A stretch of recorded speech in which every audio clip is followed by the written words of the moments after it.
Guys, here's a bit of an update. I filled the tank with water yesterday just to see what was going to happen, and my original idea for the pump to fuel the biofilter with the propeller didn't work. So there was absolutely no pressure change, so I put the biofilter onto its own air pump. And I've also, if you can see, I've put a filter on the top part of the propeller, and what I'm going to do next is, if you see that clear line there, that feeds the undergravel, and I'm going to put a filter on that as well, so that all of the undergravel, that it can't, break the pump itself. I also put a lot of effort into making sure that it was, the sand was distributed and the rock was distributed the way I want. Basically, if you see, a large part of it is on the right, a large part of the rock is on the right, with a very small amount of sand on that side, with the exception of where the undergravel filter is.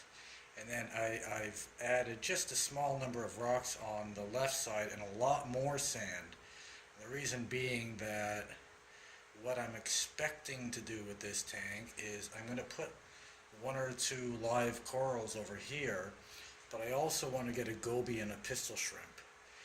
And the pistol shrimp needs a substantial amount of substrate in order to, bury itself, do its thing. So, I'm anticipating that, and in fact, in that light, I've only got about, in the largest area, I've only got about 2 inches, and I think I'm going to need to probably add another inch or so, because my understanding is that those shrimp like to have about 3 inches of substrate.